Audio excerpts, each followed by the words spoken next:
বাচ্চা হয় না বলে সবাই আমার সাথে ষড়যন্ত্র করছে আমার হাজবেন্ড থেকে আমাকে বিচ্ছেদ করার জন্য। আসসালামু আলাইকুম সবাইকে, আমি সীমাইস লাইফস্টাইল থেকে সীমা বলছি। আশা করছি সবাই ভালো আছেন। আলহামদুলিল্লাহ, আমিও আল্লাহর অশেষ রহমতে অনেক ভালো আছি। 5 বছর হলো আমার বিয়ে হয়েছে, আমি এখনও মা হতে পারিনি। আল্লাহ তাআলা আমাকে এখনও সন্তান সুখ দেননি, আর সেজন্য আমি প্রতিনিয়ত মানসিকভাবে কষ্ট পাচ্ছি। সেই সাথে মানুষের দেওয়া কথাগুলো আমাকে ভিতর থেকে একদম শেষ করে দিচ্ছে। তার সাথে আবার এখন আমাকে আমার হাজবেন্ড থেকে বিচ্ছেদ করার জন্য সবাই উঠে পড়ে লেগেছে। আমার শাশুড়ি আমাকে প্রতিনিয়ত খোঁটা দিচ্ছে, তুমি এখনও আমার ছেলেকে বাবা ডাক শোনাতে পারোনি, আর আমাদেরকে এখনও বংশের প্রদীপ দিতে পারোনি।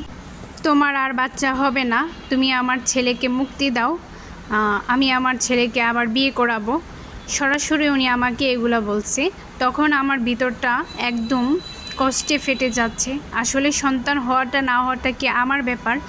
আল্লাহ তাআলা যাকে ইচ্ছা সন্তান দান করেন, আর যাকে ইচ্ছা তাকে বান্দা রাখেন। এখানে মানুষের কোনো হাত নেই। মানুষ কেন এগুলো বুঝে না? আসলে আমার কপালটাই খারাপ।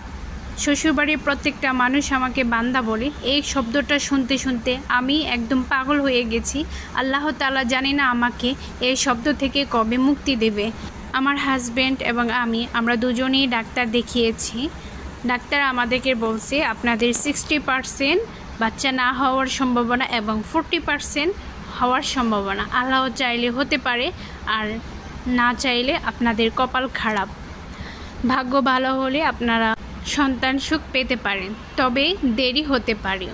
এদিকে আমার শ্বশুরবাড়ির লোকজন আমাকে তাড়ানোর জন্য আমার হাজবেন্ডের কাছে আমার নালিশ করতে থাকে। বিশেষ করে শাশুড়ি মা, উনি ওনার ছেলেকে বলতে থাকে যে তোর জীবনটা এভাবে নষ্ট হতে পারে না, তুই আবার বিয়ে কর, নতুন করে জীবন শুরু কর, আর বৌমাকে ডিভোর্স দিয়ে দে। আমার শাশুড়িকে আমার হাজবেন্ড শান্ত সুরে বলে, শোনো মা, বাচ্চা হওয়াটা না হওয়াটা ওর কোনো হাত নেই, সম্পূর্ণ উপরওয়ালার ইচ্ছা। আল্লাহ তাআলা না চাইলে আমরা কখনোই কিছুই করতে পারব।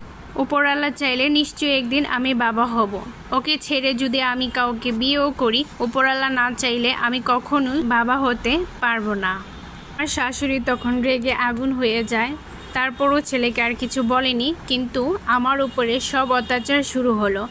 উনি আমাকে দিয়ে বাড়ির সব কাজ করায়, এবং কি আমাকে সারাক্ষণ নানানভাবে কথা শোনাতে থাকে।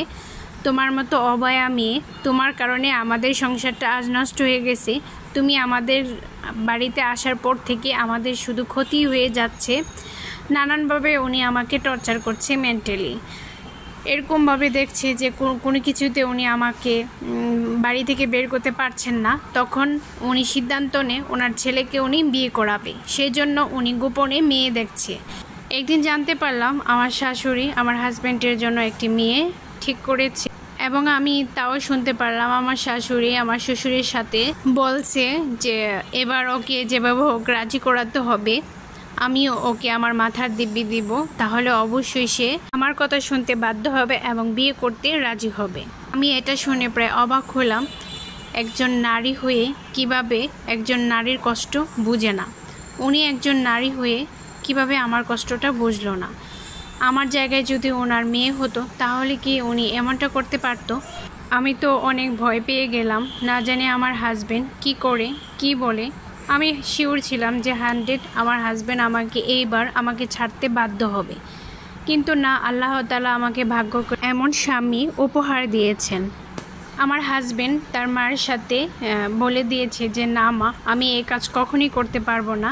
তাই আমার হাজবেন্ড আমাকে নিয়ে তার বাড়ি থেকে বের হয়ে চলে এসেছে। আমরা এসেছি নতুন একটা বাসাতে উঠেছি। এখানে 1 বছর হলো। আমাদের সাথে ওনারা কেউ যোগাযোগ করে না, যোগাযোগ রাখে না।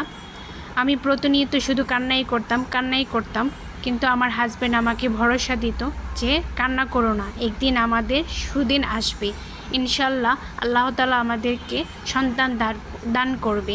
আমরা তো কোনো কিছু ভুল করিনি, আল্লাহর কাছে আমরা চাওয়ার মতো চাইব, ইনশাল্লাহ আল্লাহ আমাদেরকে সন্তান সুখ দিবে। আমরা দুজনেই তাহাজ্জুদ নামাজ পড়তাম এবং আল্লাহকে অনেক ডাকতাম। অবশেষে আল্লাহ তাআলা আমাদেরকে বাসা থেকে ছেড়ে আসার পর, নতুন বাসা আসার পর, এখান থেকে প্রায় 1 বছর পর আমি প্রথম কনসিভ করি। আমি এত খুশি ছিলাম, যেখানে আমাদের বাচ্চা হওয়ার সম্ভাবনাই ছিল না। আল্লাহ তাআলা চাইলে সবই সম্ভব। আজ আমি অনেক খুশি, অনেক খুশি। দুজনের মনের মিল আর ভালোবাসা এবং বিশ্বাস কারণে আজ আমরা এত দূর একসাথে এগিয়ে আসতে পেরেছি। আল্লাহর কাছে আমি লাখ লাখ শুকরিয়া। আলহামদুলিল্লাহ, আল্লাহ তাআলা আমাকে একটি কন্যা সন্তান দান করেছে। আমি আল্লাহর কাছে অনেক অনেক অনেক অনেক শুকরিয়া যে উনি আমাকে একটি প্রথম কন্যা সন্তান দিয়েছে। আমি যা কিছু হারিয়েছিলাম তার থেকে 3 গুণ আল্লাহ আমাকে ফিরিয়ে দিয়েছে। যে মানুষগুলো একসময় আমাকে বান্দা বলে অপমান করত, সেই মানুষগুলো আজ আমার কাছে আবার ফিরে এসেছে। যাই হোক, আমি আল্লাহর কাছে অনেক অনেক শুকরিয়া। সেই মানুষগুলোকে আমি ক্ষমা করে দিয়েছি। আমার শ্বশুরবাড়ির লোকজন আমার বাচ্চা হওয়ার পর আমাদের বাসায় আসে এবং আমার শাশুড়ি আমাকে বলে, বৌমা আমাকে তুমি ক্ষমা করে দাও। আসলে আল্লাহর কাছে চাইলে আল্লাহ সব কিছুই দান করেন। আমার ভুল হয়ে গেছে, তুমি আমাকে ক্ষমা করে দিও। আমি আমার শাশুড়িকে বললাম, দেখুন মা, আমার জায়গায় যদি আপনার মেয়ে থাকতো নিশ্চয়ই আপনি আমাদের সাথে এমনটা করতেন না। যাই হোক, আমি আপনাকে ক্ষমা করে দিয়েছি। বিয়ের পরে একটা মেয়ের সবচেয়ে বড়সড় স্থান হলো তার হাজব্যান্ড যদি পাশে থাকে, তৃতীয় ব্যক্তি কোনো ক্ষতি করতে পারে না। আজ এই পর্যন্তই। আশা করছি আমার ভিডিওটি সবার ভালো লেগেছে। আর ভালো লাগলে আমার চ্যানেলটি যদি নতুন হয়ে থাকেন তাহলে সাবস্ক্রাইব করে আমার পাশেই থেকে যেতে পারেন। সবাই ভালো থাকবেন।